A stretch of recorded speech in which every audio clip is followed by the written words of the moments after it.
Coucou la team et bienvenue dans cette vidéo dans laquelle on va parler de la Zendure All-in-One 2400. C'est une nouvelle batterie qui vient s'interfacer avec le système SolarFlow ou les Power Stream de chez EcoFlow. Une batterie que vous allez rajouter sur un kit panneau solaire et un kit incluant un micro-onduleur que vous pourriez déjà avoir chez vous pour gagner en autonomie énergétique. Alors comme vous le voyez, Zendure a réellement travaillé l'esthétique du produit. C'est quelque chose qu'on va pouvoir placer à l'extérieur sans avoir besoin de faire des trous dans votre sol ou dans votre mur. Il y a un support de fixation, je vais vous montrer ça dans un instant. Et si on peut se poser la question de l'intérêt d'avoir une batterie dans son installation solaire, il y a un sujet qui mettra tout le monde d'accord, c'est la qualité et l'esthétique du produit que Zendure présente aujourd'hui. Parce que ça vient de sortir aujourd'hui. Donc inutile de vous dire en début de vidéo que je suis pas peu fier que Zendure m'ait envoyé ça depuis 3 semaines pour justement vous présenter aujourd'hui cette review. Comme je vous disais, la Zendure All-in-One 2400 est une batterie prévue pour être stockée à l'extérieur. Elle est évidemment résistante aux intempéries et elle intègre un système de chauffe à l'intérieur pour pouvoir être utilisée et être efficace jusqu'à moins 20 degrés Celsius. Dès le début de la vidéo, il faut savoir que c'est clairement prévu pour le marché allemand où l'électricité est bien plus chère que chez nous et où par définition ils sont bien plus en avance sur le solaire et les solutions de stockage. Le poids de la batterie est de 31 kg et elle rentre dans un gros pavé de 70 cm par 45 cm par 15 cm si on compte pas le support de fixation. Et comme je vous l'ai dit, j'aime vraiment beaucoup le fait qu'il n'y ait pas besoin de fixer quoi que ce soit sur un mur, dans un sol ou autre, puisqu'il y a ce support de fixation de la batterie et c'est rare en général les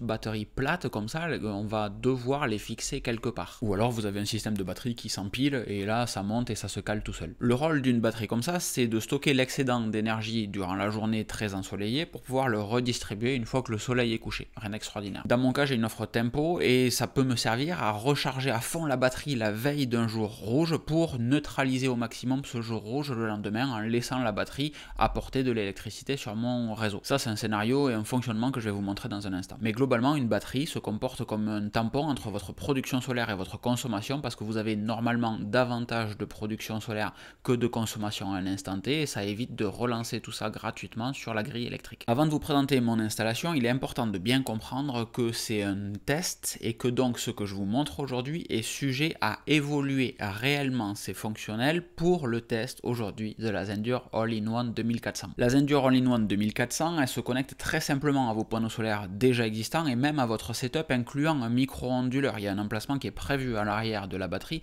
pour venir fixer votre micro-onduleur. Le schéma de connexion c'est le suivant, on va avoir les panneaux vers la batterie Zendure vers le micro-onduleur vers la prise secteur pour pouvoir envoyer l'énergie. Sur la batterie on a deux entrées, une de 800 watts, l'autre de 400 watts, ce qui fait un total de 1200 watts. On raccorde ensuite les sorties correspondantes au micro-onduleur dont le rôle va être de convertir le courant continu en courant alternatif qui pourra être utilisé par vos équipements électroniques. Chez moi je suis très mal exposé donc j'ai décidé de mettre deux panneaux souples Zendure de 210 watts chacun sur mon grillage histoire de choper le maximum de soleil dès le matin quand le soleil se lève en réalité, et j'ai ensuite mes panneaux Synology Play qui vont jouer le rôle de la source de 800 watts, 2 x 400 watts pour au moment où le soleil est à son zénith produire le maximum d'énergie. Dans ce scénario là évidemment je déconnecte les panneaux solaires des micro-onduleurs Synology et ils sont raccordés directement sur la batterie Zendure. L'application Zendure elle permet différents modes de fonctionnement. Le fonctionnement le plus simple, c'est celui que j'utilise l'immense majorité du temps en dehors des tests réalisés pour cette vidéo, c'est le mode tampon. Je dis à la batterie que je veux qu'elle renvoie 250 watts sur mon réseau tout le temps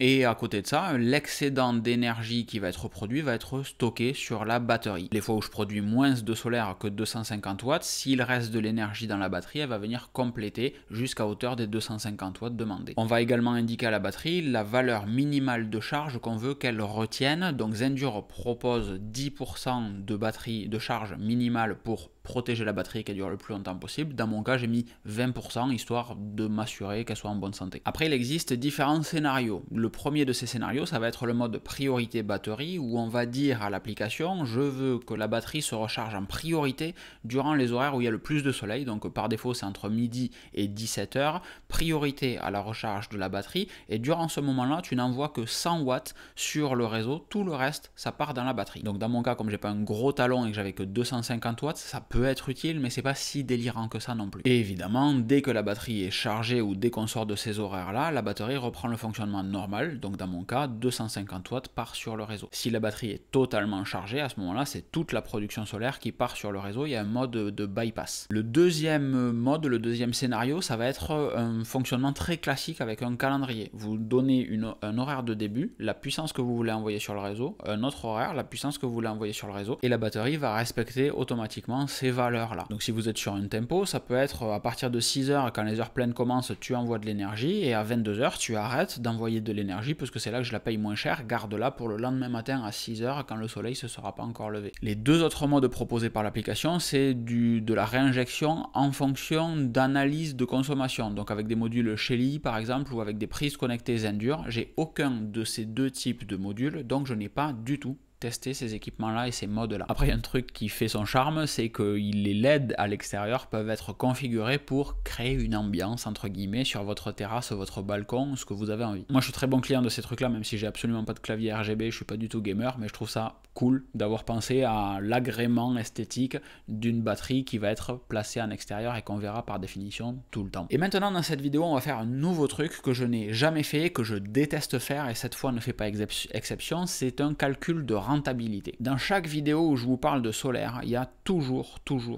des questions de rentabilité. C'est compréhensible, mais il faut aussi que vous compreniez que c'est en fonction de vos usages à vous à chaque fois. C'est pour ça que je le fais jamais. Donc je vous propose de regarder ce tableau dans lequel j'ai mis le tarif bleu base, les heures pleines bleues dans le cas d'une heure pleine heure creuse, le tempo heure bleu, tempo heure blanche, tempo heure rouge, mais à chaque fois en heure pleine évidemment, et le tempo moyen annuel qui est à 0,20 centimes. On a ensuite les économies réalisées par jour en fonction de cette batterie. Donc elle fait 2400 Wh. Si on considère qu'on va utiliser 90% de la batterie ou 80% de la batterie, on est à 2160 Wh pour 90%. Donc je vais me baser sur ces 2160 Wh utiles. Ce qui fait pour un tarif bleu 54 centimes d'économie quotidienne, 58,32 pour une heure pleine bleue en heure pleine heure creuse. Sur le tempo heure bleue 34 centimes, en heure blanche 41 centimes et sur les jours rouges 1,63 € d'économie. Donc combien de jours il nous faut pour rentabiliser tout ça en fonction de différents process? Bon, si on va de l'extrême à l'extrême, donc du tempo heure bleue, il va nous falloir 4600 jours, ça correspond à 12 années,6.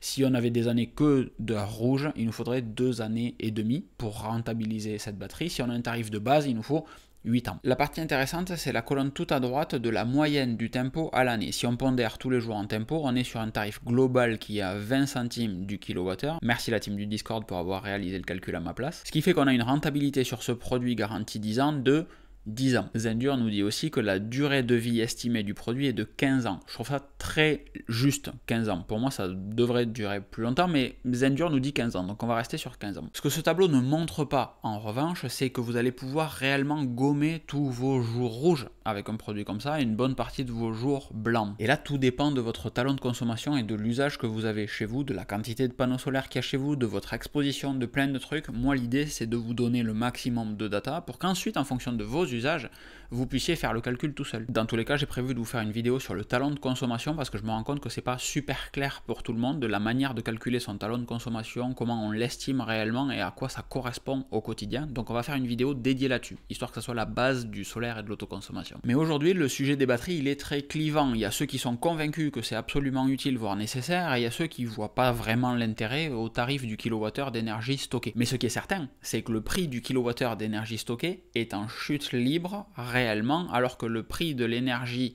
facturé, acheté auprès de votre fournisseur d'électricité, lui augmente de manière continue. Donc il y a forcément un moment où les deux vont se croiser et ce point d'intersection il sera intéressant. Et là on a enfin un produit qu'on peut exposer sur sa terrasse, sur son balcon, etc. et qui s'adapte à beaucoup de situations. Donc c'est le début d'une nouvelle ère et ça c'est déjà une victoire. J'espère que cette vidéo vous aura plu. Dans tous les cas, je vous laisse me poser toutes les questions que vous pourriez avoir dans les commentaires de cette vidéo. Je lis tous vos messages et je réponds à l'immense majorité d'entre eux. C'est pas du flan réellement. Je vous souhaite une excellente fin de journée et si ça vous intéresse, regardez le setup permanent que j'ai à la maison, les Sonology Play Max avec une batterie intégrée de 700 Wh. Ça, c'est quelque chose qui est aussi très classe. Des gros bisous, excellente fin de journée, à très vite, ciao ciao.